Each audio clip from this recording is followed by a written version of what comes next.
ಬೆಂಗಳೂರು ನಗರದ ಕೆಂಗೇರಿ ಪೊಲೀಸ್ ಠಾಣೆ ವ್ಯಾಪ್ತಿಯಲ್ಲಿ ಈ ಘಟನೆ ನಡೆದಿರುವುದಾಗಿ ಆರೋಪಿಸಲಾಗಿದೆ. ಪೊಲೀಸ್ ಸಬ್ ಇನ್ಸ್ಪೆಕ್ಟರ್ ಭೈರಪ್ಪ ವಿರುದ್ಧ ಅವರ ಪತ್ನಿ ಗೀತಾ ವರದಕ್ಷಿಣೆ ಕಿರುಕುಳ, ಕೌಟುಂಬಿಕ ಹಿಂಸೆ, ಜೀವ ಬೆದರಿಕೆ ಸೇರಿದಂತೆ ಹಲವು ಗಂಭೀರ ಆರೋಪಗಳನ್ನು ಮಾಡಿದ್ದಾರೆ.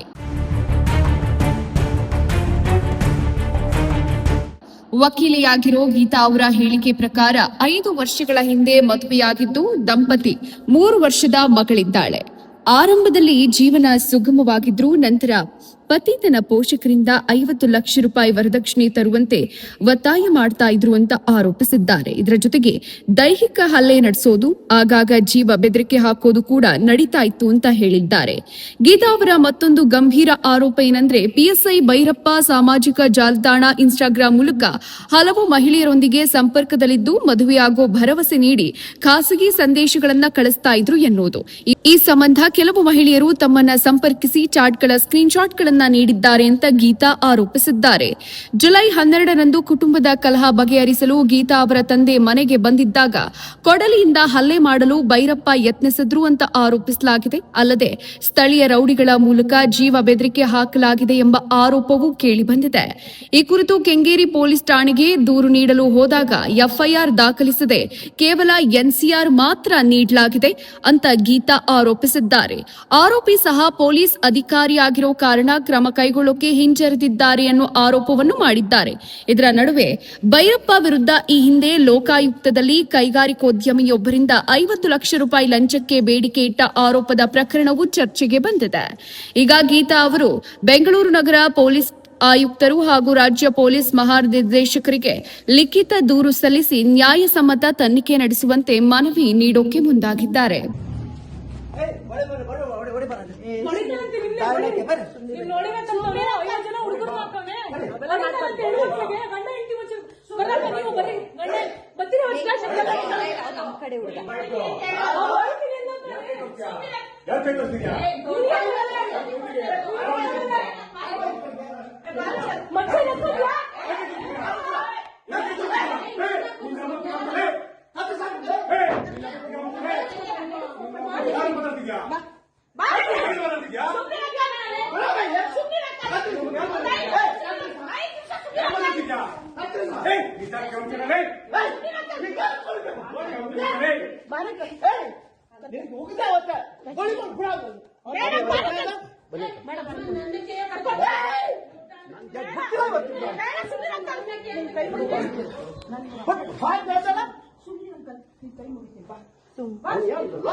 ಬೇಡ ಸುಮ್ಮನೆ ಅವೆಲ್ಲ ಮಾತಾಡಬಾರ್ದು. ಸುಮ್ಮನೆ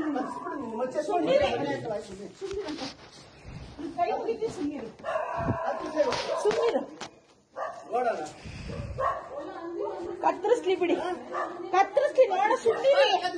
ಸುಮ್ಮನೆ ಅಂಕಲ್, ಮರ್ಯಾದೆ ಕೊಟ್ರೆ ಮರ್ಯಾದೆ ಅಷ್ಟೇ.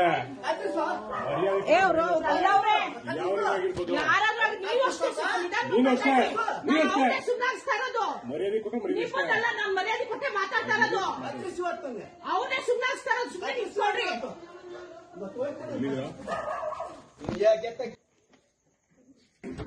ಕುತ್ಕೊಡಿ ಅಂತ ನೀವು ಕಾರ್ ತೆಗೀರಿ.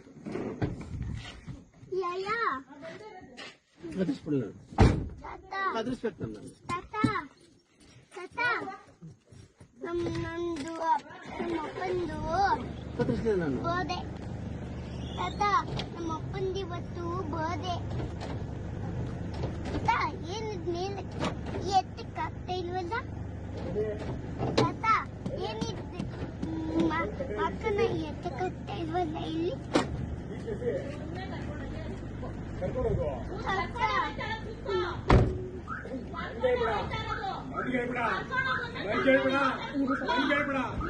ನನ್ ಕೇಳ್ಬೇಡ ನಮ್ಗೆ ಹೇಳ್ಬೇಡ. ಮಾಡಿಸ್ತೀರಾ? ನೀನ್ ಹೇಳು. ನಿಮ್ಗೆ ಹೇಳ್ತಾ ಇರೋದು. ಅಯ್ಯೋ, ನೀವೆಂತ ಚಪ್ಪಲಿ ಕೊಟ್ಟು ಎಂತ ಬುಡವ ಕರ್ಕೊಂಡ್ ಬಂದು ಅವಳ ಮಲಗಿಸಿ ಕಳ್ಸಿದ್ದಲ್ಲ. ಕಳ್ಸಿದ್ದಲ್ಲ ಮಲಗಿಸಿ. ಅಯ್ಯೋ, ನೀನ್ ಬಿಡಿ. ಚಪ್ಪಲಿಂದ ಹಿಡಿದು ಸುತ್ತಿಗೆ ಬಂದು. ಕಳ್ಸ್ತೀನಿ ನಡಿ. ನಡಿ ಅಂತ ಹೇಳು. ಕಳ್ಸ್ತೀನಿ ನಡಿ. ನೀವೇ ತೋರಿಸ್ತೀನಿ. ಪುಣ್ಯ ಮಾಡ್ಸಕ್ಕಾಗಲ್ಲ, ಕಣ್ಣೋರ ಪುಣ್ಯ ಕಾಣಿಸೋದು ನಡಿಯ.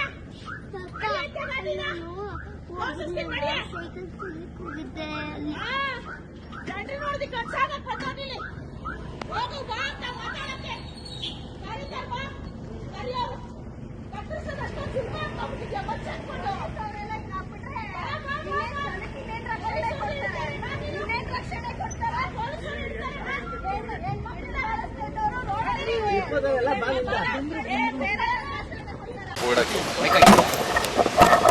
ಮೇಡಮ್ ಸ್ವಲ್ಪ ಜೋರ ಮಾತಾಡಿ.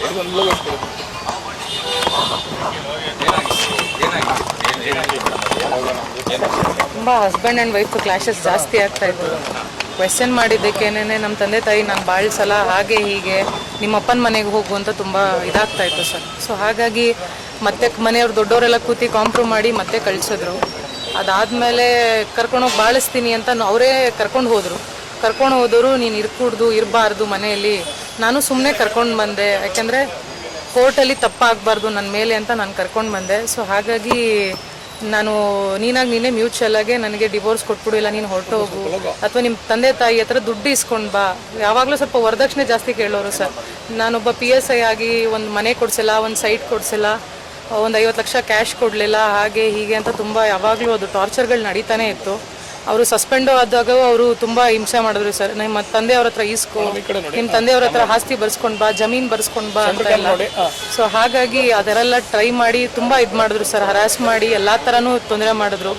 ಸೊ ಹಾಗಾಗಿ ಇವಾಗ ಕಂಪ್ಲೇಂಟ್ ಕೊಡಬೇಕು ಅಂತ ನಾನು ತೀರ್ಮಾನ ಮಾಡ್ಕೊಂಡಿದ್ದೀನಿ ಸರ್. ಆಲ್ರೆಡಿ 1 ಮಂತಿಂದನೂ ನಡೀತಾನೆ ಇತ್ತು. ಮೊನ್ನೆ ಕೆಂಗೇರಿ ಸ್ಟೇಷನ್ಗೆ ಹೋಗಿ 10 ಗಂಟೆ ರಾತ್ರಿ ನಾನು ನನ್ನ ಮಗು ಹೋಗಿ ಕೂತ್ಕೊಂಡ್ರು, ಯಾರೂ FIR ಮಾಡಲಿಲ್ಲ ಸರ್. NCR ಮಾಡಿ ಕಳಿಸಿದ್ರು. ನಾವು ಅದಕ್ಕೂ ಏನೂ ಮಾತಾಡಲಿಲ್ಲ, ಒಂದು ಮೆಡಿಕಲ್ ಮಾಡಿಸ್ಲಿಲ್ಲ, ಏನೂ ಇಲ್ಲ. ಯಾಕೆಂದರೆ ಅವ್ರು ಬ್ಯಾಚ್ಮೇಟೆ ಎಲ್ಲರೂ ಅಲ್ಲಿದ್ದವರು, ಯಾಕೆಂದರೆ ಅವ್ರು ಮುಂಚೆ ಅಲ್ಲೇ ವರ್ಕಿಂಗ್ ಮಾಡ್ತಿದ್ರು ಸರ್. ಸೊ ಹಾಗಾಗಿ ಯಾರೂ ತಗೊಳ್ಳಿಲ್ಲ, ಯಾರೂ ರೆಸ್ಪಾಂಡು ಮಾಡಲಿಲ್ಲ ಅದಕ್ಕೆ. ಸೊ ಹಾಗಾಗಿ ನಾನು ಇವತ್ತು ಕಮಿಷನರ್ ಅವರಿಗೆ ಕೊಡೋಣ ಅಂತಾನೆ ನಾನು ಡಿಸೈಡ್ ಆಗಿ ಇಲ್ಲಿಗೆ ಬಂದಿದ್ದೀನಿ ಸರ್. ಮೇಡಮ್, ನಿಮಗೆ ಭೈರಪ್ಪ ಅವ್ರಿಗೆ ಯಾವಾಗ ಪರಿಚಯ ಆಗಿದ್ದು? Arrange marriage love marriage? Sir ನಮ್ದು ಅರೇಂಜ್ ಮ್ಯಾರೇಜ್ ಸರ್, ಯಾವುದೇ ಥರ ಲವ್ ಎಲ್ಲ ಏನೂ ಇಲ್ಲ. So please sir. ಹೌದು ಸರ್, ಯಾರಾದರೂ ಹುಡುಗಿರ ಜೊತೆಲ್ಲ ತುಂಬ ಅಫೇರ್ಸ್ಗಳೆಲ್ಲ ಸಿಕ್ಕಾಕೊಂಡು ಅದೆಲ್ಲ ಆಗಿ ನಾವು ಸುಮ್ಮನಾದ್ವಿ ಸರ್. ಬಟ್ ಆದರೆ ಇವತ್ತು ಸರಿ ಹೋಗ್ತಾರೆ, ನಾಳೆ ಸರಿ ಹೋಗ್ತಾರೆ ಅಂತ 5 ವರ್ಷದಿಂದ ನಾನು ಕಾದೆ, ಏನೋ ಅದು ಸರಿ ಹೋಗಲಿಲ್ಲ ಸರ್. ಹಾಗಾಗಿ ಸರ್ ಅದೇ ನನ್ನ ಹೊಡೆದ್ಬಿಟ್ಟಿದ್ರು ಚೆನ್ನಾಗಿ, ಬಟ್ಟೆ ಎಲ್ಲ ಹರಿದು ರೋಡಿಗೆ ಕಳಿಸ್ಬಿಟ್ರು. ಭಾಳ ಸಲ ಹೋಗು ನೀನು ಆಚೆ ಫಸ್ಟು ಅಂತ ಎಲ್ಲ ಬಟ್ಟೆ ಎಲ್ಲ ಹರಿದು ಹೊಡೆದು ಅವ್ರ ಅಮ್ಮ ಮಗ ಇಬ್ಬರು ಸೇರಿ ಆಚೆ ಹಾಕಿದ್ರು. ಆವಾಗ ನಾನು ವಿಧಿ ಇಲ್ಲದೆ ಪೊಲೀಸ್ನವರಿಗೂ ಕಂಪ್ಲೇಂಟ್ ಮಾಡಿದೆ ಸರ್. 112ಗೂ ಕಾಲ್ ಮಾಡಿದೆ, ಯಾರೂ ರೆಸ್ಪಾಂಡ್ ಮಾಡಲಿಲ್ಲ. ಅದಾದ್ಮೇಲೆ ನಮಗೆ ಬರಲ್ಲ, ಬ್ಯಾಡ್ರಳ್ಳಿಗೆ ಬರಲ್ಲ, ತಾವರೆಕೆರೆಗೆ ಬರುತ್ತೆ, ಒಬ್ಬೊಬ್ರು ಅವ್ರು ಮಾಗಡಿ ರೋಡಿಗೆ ಬರುತ್ತೆ ಅಂತ ಅವರವರೇ ಇದು ಮಾಡಿಕೊಂಡ್ರು ಸರ್. ಅದಾದ್ಮೇಲೆ ನಮ್ಮ ತಂದೆ ಕಾಲ್ ಮಾಡಲೇಬೇಕಾಯ್ತು ಪರಿಸ್ಥಿತಿ. ನಮ್ಮ ತಂದೆ ಬಂದಿದ್ದಕ್ಕೆ ಏನಪ್ಪ ಹಿಂಗೆಲ್ಲ ಹೊಡೆದಿದೆಯಲ್ಲ ಸರಿನಾ ಅಂತ, ಅವರು ಹೊಡೆದಿದ್ದ ಮೇಲೆ ಅವರು ಬಂದೇ ಬರುತ್ತೆ ಸರ್. ಅದನ್ನು ಕೇಳಿದಕ್ಕೆ ಮಚ್ಚೆತ್ಕೊಂಡು ಇವತ್ತು ಅಪ್ಪ ಮಗಳನ್ನ ಇಬ್ಬರನ್ನೂ ಕತ್ತರಿಸಾಕ್ತೀನಿ, ಹಾಗೆ ಹೀಗೆ ನಾನು ನೋಡ್ತಾನೆ ಇದ್ದೀನಿ. ಅವತ್ತಿಂದನೂ ಅಪ್ಪ ಮಗಳಿಬ್ರು ಒಪ್ಕೊಂತಾನೆ ಇಲ್ಲ, ನಾನು ಏನು ಹೇಳಿದ್ರು ನಿಮ್ಮಿಬ್ಬರು ನಾನು ಉಳಿಸೋದೇ ಇಲ್ಲ ಅಂತ ಮನೆ ಹತ್ರ ರೌಡಿಗಳನ್ನೆಲ್ಲ ಕರೆಸಿ ಒಂದು 20-30 ಜನನ ಆ ಥರ ಎಲ್ಲ ಮಾಡಿದ್ರು ಸರ್. ನಾ ಹೇಳೋದು, ನಾನು ನಮ್ಮ ತಂದೆ ನೋಡಿಲಿಕ್ಕೆ 20-30 ಜನ ರೌಡಿಗಳ ಅವಶ್ಯಕತೆ ಇರಲಿಲ್ಲ ಸರ್. ಒಬ್ಬ ಗಂಡಸಿಗೆ 5 ಜನ ಹೆಣ್ಮಕ್ಳು ನಿಂತ್ಕೊಂಡ್ರೆ ಸರಿ ಸಾಟಿಯಲ್ಲ, ನೀನು ಅಷ್ಟು ನನಗೆ ಹೊಡೆದಿರ ಅಲ್ಲಿ ನಿಲ್ಸಿದ್ಮೇಲೆ. ನಮ್ಮ ತಂದೆಗೆ ವಯಸ್ಸಾದವ್ರಿಗೂ ನೀನು ಮಚ್ಚೆತ್ಕೊಂಡೆಲ್ಲ ನಿಂತ್ಕೊಳ್ಳೋ ಇದು ಅಧಿಕಾರ ದುರುಪಯೋಗ ಸಿಕ್ಕಾಬಿಟ್ಟೆ. ಏನೂ ಮಾಡ್ಕೊಳಕ್ಕಾಗಲ್ಲ, ಏನು ಮಾಡ್ಕೊತೀರಾ, ನಾನು ಪೋಸ್ಟಲ್ಲಿದ್ದೀನಿ, ನೀವೇನು ಮಾಡ್ಕೊಳಕ್ಕಾಗಲ್ಲ. 10 ಜನನ ಕರೆಸಿ ಎತ್ತಿಸೋದು ನನಗೆ 5 ನಿಮಿಷದ ಕೆಲಸ. ತುಂಬಾ ಈ ತರ ಎಲ್ಲ ಯಾವಾಗ್ಲೂ ಟಾರ್ಚರ್ ಮಾಡ್ತಾನೆ ಇದೆ ಸರ್. ಮದುವೆಯಾಗಿ ಎಷ್ಟು ವರ್ಷ ಆಯ್ತು ಮೇಡಮ್? ಮತ್ತೆ ಮದುವೆ ಟೈಮಲ್ಲಿ ಅರೇಂಜ್ ಮ್ಯಾರೇಜ್ ಏನೆಲ್ಲ ಕೊಟ್ಟಿದ್ರು ಮೇಡಮ್? ಮದುವೆ ಟೈಮಲ್ಲಿ ಹಸ್ಬೆಂಡ್ಗೆ ಮದುವೆ ಟೈಮಲ್ಲಿ ಅವ್ರು ಬಂದು ಕೇಳಿದಾಗ ಏನು ಇಸ್ಕೊಳ್ಳಿಲ್ಲ ಸರ್. ಏನಂದ್ರೆ ಏನೂ ಬೇಡ, ನಂಗೆ ಹೆಣ್ಣು ಕೊಡಿ ಸಾಕು, ನಂಗೆ ಬೇರೆ ಏನು ಬೇಡ. ಅದಕ್ಕೆ ನಮ್ಮ ತಂದೆ ತಾಯಿ ಮದುವೆ ಮಾಡಿಕೊಟ್ರು ಜೋರಾಗೆ. ಅವರು ಕೈಲಾದಷ್ಟು ಒಡವೆ ಇದು ಎಲ್ಲ ಕೊಡಿಸಿದ್ರು. ಅದನ್ನು ಎಲ್ಲ ಅವರು ಏನೂ ಇದು ಮಾಡಲಿಲ್ಲ ಸರ್. ಮಾಡ್ಕೊಂಡ್ರು ನೀಟಾಗೆ. ಮಾಡ್ಕೊಂಡಾದ್ಮೇಲೆ ಅವ್ರ ತಾಯಿ ಅವರು ಎಲ್ಲ ಸಿಕ್ಕಾಪಟ್ಟೆ ಏನೂ ತರಲಿಲ್ಲ, ಏನೂ ಕೊಡಲಿಲ್ಲ. ನಾವು ಕೇಳದೆ ಹೋದ್ರು ನೀವು ಕೊಡಬೇಕಿತ್ತು, ನೀವು ಯಾಕೆ ಕೊಡಲಿಲ್ಲ ಅಂತಾನೆ ಕ್ವೆಶ್ಚನ್ ಮಾಡಿ ಅದು ವರದಕ್ಷಿಣೆಗೆ ಸಿಕ್ಕಾಪಟ್ಟೆ ನಡೆದೋಯ್ತು ಸರ್. ಎಷ್ಟು ಕೇಳ್ತೀರಾ ಮೇಡಮ್? 50 ಲಕ್ಷ ದುಡ್ಡು ಸೈಟ್ ಎಲ್ಲ ಕೇಳಿದ್ರು ಅಂತಾರೆ. ಹೌದು ಸರ್, ಅವ್ರದ್ದು ಸಸ್ಪೆನ್ಷನ್ ಆಗೋಗಿತ್ತು ಲಾಸ್ಟ್ ಲೋಕಾಯುಕ್ತದಲ್ಲಿ ರೈಡ್ ಆಗಿ. ಆ ಸಸ್ಪೆನ್ಷನ್ ರಿವೋಕ್ ಮಾಡಿಸ್ಕೊಳ್ಳೋಕೆ ನಂಗೆ 50 ಲಕ್ಷ ಬೇಕೇ ಬೇಕು, ಕೊಡ್ತೀಯಾ ಅಂತ ಫುಲ್ ಡಿಮ್ಯಾಂಡ್ ಮಾಡಿ ಅವಾಗಲೂ ಹೊಡೆದು ಇದೇ ಥರ ಎಲ್ಲ ಮಾಡಿದ್ರು ಸರ್. ನಾನು ಏನೋ ಫ್ರಸ್ಟ್ರೇಷನಲ್ಲಿ ಇರ್ತಾರಲ್ಲ, ಈ ಥರ ಎಲ್ಲ ಆದಾಗ ಸರಿ ಹೋಗ್ತಾರೆ ಅಂದ್ಬಿಟ್ಟು ನಾವು ಅವಾಗಲೂ ಮುಂದುವರ್ಕೊಂಡು ಸುಮ್ಮನೆ ಆದ್ವಿ ಸರ್. ಯಾಕಂದ್ರೆ ಒಂದು ಮಗು ಇದೆ, ಆ ಮಗು ಜೀವನ ಹಾಳಾಗಬಾರ್ದಲ್ಲ ಅಂತ ನಾನು ತುಂಬ ಟ್ರೈ ಮಾಡಿದೆ ಸರ್. ಮೇಡಮ್ ಮನೇಲಿ ಪತ್ನಿ ಇದ್ರು ಕೂಡ ಬೇರೆ ಬೇರೆ ಸವಾಸ ಯಾಕೆ ಮೇಡಮ್? ಈ ಬಗ್ಗೆ ನೀವು ಪ್ರಶ್ನೆ ಮಾಡ್ಲಿಲ್ವ? ಏನ್ ಹೇಳ್ತಾರೆ? ತುಂಬ ಸಲ ಪ್ರಶ್ನೆ ಮಾಡಿದ್ದಕ್ಕೆ ನಾನು ಯಾರು ಮಾಡದೇ ಇರೋ ತಪ್ಪೇನು ನಾನು ಮಾಡ್ತಿಲ್ಲ, ನಾನು ಗಂಡಸು, ನಾನು ಇರೋದೇ ಹಾಗೆ, ನಿನ್ನ ಕೈಲಾದ್ರೆ ನೀನು ಅಡ್ಜಸ್ಟ್ ಮಾಡ್ಕೋ, ಇಲ್ಲಾದ್ರೆ ಹೋಗು, ಇದೇ ಥರ ಕ್ವಶನ್ಗಳೇ ಬಂತು ಸರ್. ಅವ್ರ ತಾಯಿನೂ ಕ್ವಶನ್ ಮಾಡಿದ್ರು, ನಮ್ಮ ತಂದೆ ತಾಯಿ ಹೋಗಿ ಈ ಥರ ಎಲ್ಲ ಮಾಡ್ತಿದಾರಲ್ಲ, ಸರಿನಾ ಹಿಂಗೆಲ್ಲ ಮಾಡ್ತಾ ಇರೋದು? ಇದಕ್ಕೆ ನನ್ನ ಮಗ ಯಾರು ಮಾಡದೇ ಇರೋ ತಪ್ಪೇನು ಮಾಡಿಲ್ಲ, ಅವನು ಗಂಡಸು ಮಾಡ್ತಾರೆ, ಇದೇ ಉತ್ತರ ಸರ್ ಅವ್ರ ಹತ್ರನೂ ಸಿಕ್ಕಿದ್ದು. ದೊಡ್ಡವರೆಲ್ಲ ಕೂತಿ ಕೊನೆಗೆ ಅವ್ರ ಅಕ್ಕ ಭಾವನೂ ಕಾಂಪ್ರಮೈಸ್ ಮಾಡಿದ್ರು ಸರ್, ಇದೆಲ್ಲ ಸರಿ ಇಲ್ಲಪ್ಪ ಬಾಳ್ಸು ಅಂತಂದಿದ್ದಕ್ಕೆ ಸಿಕ್ಕಾಪಟ್ಟೆ ಹೊಡೆದು ಗಲಾಟೆ ಮಾಡಿ ಬಟ್ಟೆ ಎಲ್ಲ ಹರಿದು ನನಗೆ ಏಟ್ ಮಾಡಿ ಮೆಡಿಕಲ್ಲು ಮಾಡಿಸ್ಲಿಲ್ಲ ಸರ್ ಪೊಲೀಸ್ನವರು. ಅವ್ರು ಬ್ಯಾಚ್ ಮಾಡಿಸಿರೋದ್ರಿಂದ ಎಲ್ಲ ಅವ್ರ ಕಡೆಗೆ ಸಪೋರ್ಟ್ ಮಾಡಿ ಯಾರು ಏನು ಹೆಲ್ಪ್ ಮಾಡ್ತಾ ಇಲ್ಲ ಸರ್. ಮೇಡಮ್ ಅಂದ್ರೆ ಆತ ಪೊಲೀಸ್ ಅನ್ನೋದು ದರ್ಪ ಅಂತನಾ? ಸಿಕ್ಕಾಪಟ್ಟೆ ಸರ್, ಅದೇ ಜಾಸ್ತಿ. ದಯವಿಟ್ಟು ಸರ್, ಇನ್ನು ನಾನು ಸರ್ ಕೆಲಸ ಮಾಡ್ತಾ ಇರೋದು ಸರ್ ಇವಾಗ ಕಮಿಷನರ್ ಆಫೀಸಲ್ಲಿ ವರ್ಕ್ ಮಾಡ್ತಿದ್ದಾರೆ. ಬಟ್ ಆದ್ರೂ ಅದಕ್ಕೆ ಕಂಪ್ಲೇಂಟ್ ಕೊಡ್ತಾ ಸರ್ ಅದೇ ನಮ್ಮ ಹತ್ರ ಏನೇನು ಮಾಡಿದ್ದಾರೆ, ನನಗೆ ಏನು ಅನ್ಯಾಯ ಆಗಿದೆ ನಾನು ಅದನ್ನ ಕೇಳಲಿಕ್ಕೆ ಬಂದಿದ್ದೀನಿ ಹೊರತು ಬೇರೆ ನಂಗೆ ಇನ್ನೇನು ಬೇಡ ಸರ್. ನನ್ನ ಮಗುಗೆ ನನಗೆ ನ್ಯಾಯ ಬೇಕು ಅಷ್ಟೇ ಸರ್, ಬೇರೆ ಏನು ಬೇಡ ನಮಗೆ. ಅವ್ರು ಎಷ್ಟು ವರದಕ್ಷಿಣೆ ಆಗಲಿ ಎಲ್ಲದಕ್ಕೂ ಆಗಲಿ, ಅವ್ರು ಹೊಡೆದಿರೋ ದೌರ್ಜನ್ಯಕ್ಕಾಗಲಿ, ಈ ಥರ ಒಬ್ಬ ಅಫಿಷಿಯಲ್ ಆಗಿ ಮ್ಯಾನ್ ಹ್ಯಾಂಡ್ಲಿಂಗ್ ಮಾಡೋದು ತಪ್ಪು ಸರ್. ಹೆಣ್ಮಕ್ಳ ಮೇಲೆ ಹೊಡೆಯೋದಲ್ಲ ಸರ್. ಅದರಲ್ಲಿ ವಯಸ್ಸಾದವ್ರ ಹತ್ರ ಎಲ್ಲ ಮಚ್ಚು, ಈ ಥರ ರೌಡಿಗಳನ್ನ ಕರೆಸೋದು, ಈ ಥರ ಎಲ್ಲ ತಪ್ಪು ಸರ್. ಇದೆಲ್ಲ ಮಾಡಬಾರ್ದು. ನೀವು ತಪ್ಪಾಗಿದ್ರೆ ಕರೆಸಿ ಕೂರಿಸಿ ಮಾತಾಡಬೇಕಿತ್ತು. ನೀವೇನೋ ಇದು ಮಾಡಿದೆ ಏಕಾಏಕಿ ಹೊಡೆಯೋದು, ಹೆಣ್ಮಕ್ಳನ್ನ ಬಟ್ಟೆ ಹರಿದು ರೋಡಿಗೆ ಬಿಡೋದು, ಇದೆಲ್ಲ ಮಾಡಿಬಿಟ್ರು ಸರ್. ಅದು ತುಂಬಾ ನನಗೆ ನೋವಾಗಿತ್ತು ಮೇಡಮ್. ಆತನ ಮೇಲೆ ಮಾತ್ರ ಅಲ್ಲ ಮೇಡಮ್, ಈ ಕೆಂಗೇರಿ ಪೊಲೀಸ್ ಏನು ನೆಗ್ಲಿಜೆನ್ಸ್ ಮಾಡಿದ್ರು ಅವ್ರ ಮೇಲೆ ಕೂಡ ಕ್ರಮ ಬೇಕು. ಹೌದು ಸರ್, 100%. ಯಾಕೆಂದ್ರೆ ಕಾಂಪ್ರಮೈಸ್ ಮಾಡಿ ಎಷ್ಟು ಕಾಂಪ್ರಮೈಸ್ ಮಾಡೋದು ಸರ್, ಕೈ ಮೀರಿ ಹೋಗಿದೆ ಸರ್. ಇದು ಕಾಂಪ್ರಮೈಸ್ ಮಾಡೋಂಥ ಅವಶ್ಯಕತೆ ಇಲ್ಲ ಸರ್. ಇನ್ನು ಮೋಹನ್ ಮುರಳಿ ಅಂತ ಸರ್, ಅವರು ನನಗೆ ಗೊತ್ತೇ ಇಲ್ಲ ಅನ್ನೋ ಥರನೇ ಮಾತಾಡಿದ್ರು ಸರ್. 1:30 ರಾತ್ರಿ ಆದ್ರೂ ಮಗು ಹಿಡ್ಕೊಂಡು ಅಷ್ಟೊತ್ತರೆಗೂ ಕೂತೇ ಇದ್ದೀನಿ ಸರ್. ಮಾಡ್ತೀನಿ ಅಂತ ಅಂದ್ಬಿಟ್ಟು ಕೊನೆಗೆ NCR ಮಾಡೇ ಕಳಿಸ್ಬಿಟ್ರು ಸರ್. ಮೆಡಿಕಲ್ ಮಾಡಿಸಿ ಅಂತ ಕೇಳಿದಕ್ಕೂ ಇಲ್ಲ ಬೆಳಗ್ಗೆ ಬನ್ನಿ ನೋಡೋಣ ಆಗತ್ತೆ, ಈಗಾಗಲ್ಲ ಅಂತ ಅವ್ರಿಗೆ ಫೋನ್ ಮಾಡಿ ಅವರಿಗೆಲ್ಲ ವಿಚಾರಗಳು ತಲುಪಿಸಿದ್ದಾರೆ. ಆತ ಕೂಡ ಪೊಲೀಸ್ ಅಂದ್ಬಿಟ್ಟು ಅದಕ್ಕೆ ಸಪೋರ್ಟ್ ಆಗಿ ನಿಂತಿದ್ದಾರೆ. ಹೌದು ಸರ್, ಅವರಿಬ್ರು ಒಟ್ಟಿಗೆ ಸಸ್ಪೆಂಡ್ ಆಗಿದ್ದು ಸರ್ ಅವಾಗ ಲೋಕಾಯುಕ್ತ ಕೇಸಲ್ಲಿ. ಸೊ ಅವರಿಬ್ರು ಫ್ರೆಂಡ್ಸು, ಹಾಗಾಗಿ ಅವರು ಒಬ್ರನ್ನೊಬ್ರು ಬಿಟ್ಕೊಡ್ಲಿಲ್ಲ ಸರ್. ಕರೆದಾಗ ಏನ್ ಹೇಳ್ತೀರಮ್ಮ, ಏನಾಗ್ಬೇಕು ಆಕ್ಷನ್ ಅಂತ? ಸರ್ ನನಗೇನಲ್ಲ, ಏನಿದೆ ಅವ್ರು ಏನೇನು ಅನ್ಯಾಯಗಳು ಮಾಡ್ತಿದ್ದಾರೆ, ಒಂದಲ್ಲ ಎರಡಲ್ಲ, ಈತ ಮಾಡಿರೋದು ಬಹಳಷ್ಟಿದೆ, ಹೇಳ್ಕೊಳ್ಲಿಕ್ಕೆ ಆಗದಿರೋದು. ಏನೋ ಒಂದೋ ಎರಡೋ ತಪ್ಪು ಅಂದ್ರೆ ಸಹಿಸ್ಕೊಳ್ಬೋದು, ಬಟ್ ಆದ್ರೆ ಇದು ಕೈ ಮೀರಿ ಹೆವಿ ಆಗೋಗಿದೆ ಸರ್. ಅಧಿಕಾರದ ದರ್ಪ ಯಾರಿಗೂ ಬೇಡ ಸರ್.